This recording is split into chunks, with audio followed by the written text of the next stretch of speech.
How many of you ever wanted to make an impact on someone else's life? Me. Me. Okay, awesome, all of you. How about making an impact on multiple children's lives of over $1.2 million? That's how much Ball State Dance Marathon has raised over the past 11 years since it has been on campus, and that's why I'm going to talk to you today about Ball State Dance Marathon, also sometimes referred to as BSUDM. As I mentioned in my first speech, What Is You?, I have a personal connection to Riley as I had open heart surgery there when I was 5 years old. Everyone there is amazing, the staff. It's just a very inspirational place, even with everything that happens there. My involvement in Dance Marathon began 3 years ago. 2 of those years I spent on a committee. I've also done extra research talking to old committee members, the future president, and also just from the Ball State website. Now you may be wondering why this topic concerns you. 2 main reasons: campus involvement and raising awareness to impact someone else's life, which you all suggested interest in at the beginning of this speech. Today I'm going to talk to you about the history of Dance Marathon, where the money goes, and what exactly happens at the marathon. First of all, the history of Dance Marathon started in 2003 as Phi Mu Sorority Philanthropy.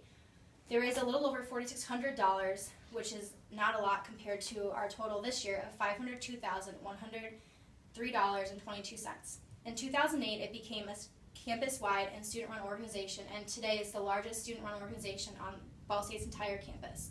Every year the total raises, a lot of the years it's actually doubled itself. The money goes to 2 programs, Palliative Care Program and Magic Castle Cart. The Palliative Care Program is specialized for children with serious illnesses. The goal is to provide relief from symptoms, pain, stress, and improve the quality of life to not only the child, but to their entire family and everyone going through this illness with them. It also helps the communication and coordination of the care between different specialists at the hospital. The Magic Castle Cart is the second place the money goes to. There are 2 carts total, and it costs about $30,000 annually to fund these 2 carts. One of the carts is specifically tailored to Ball State, and the Magic Castle Cart was started 14 years ago by Bob Baxter. He was the former president of the Riley Children's Foundation.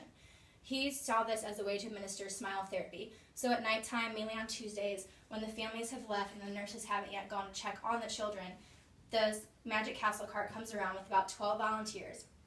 These volunteers distribute these gifts. The cart usually has about 20,000 gifts annually that it distributes, and these gifts include anything from lip gloss, bracelets, puzzles, funny glasses, coloring books, cards, stuffed animals, everything that can just make the child forget about what they're going through. The last point I want to talk to you about is what happens at the actual marathon. It's 12 hours of standing. It doesn't mean dancing for 12 hours as the name itself suggests. There is a line dance that you learn throughout the dance, and at the end you all do it together as kind of condoling the end of the marathon. There's 3 meals, an inspiration tent that has stories that the Riley children have written with their families. It has some of their pictures in there. It's a place to kind of get away from all the noise and loudness of the marathon. The Riley kids and their families are at the marathon. You can talk to them, hang out with them. There's also a Riley Kid talent show. There are guest speakers. This year we have Matt Overton from the Colts. There's minute-to-minute games, and you can also earn sit-down time up to 10 minutes depending on how much money you raise prior to the event.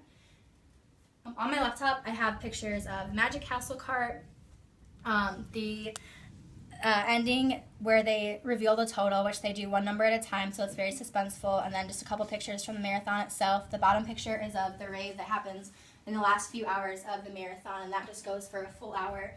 It's a time where you can kind of get yourself hyper again after you've been standing for 11 hours. If you take anything away from this speech, I hope you know the basics of Dance Marathon, such as the history. Started in 2003, it became a student-run organization in 2008. The money goes to Palliative Care Program, Magic Castle Cart, and a lot of different things happen at the marathon that keep it exciting for the whole 12 hours. Since you all said you wanted to make an impact on someone else's life, I hope you now know how you can do that through Ball State Dance Marathon. Thank you.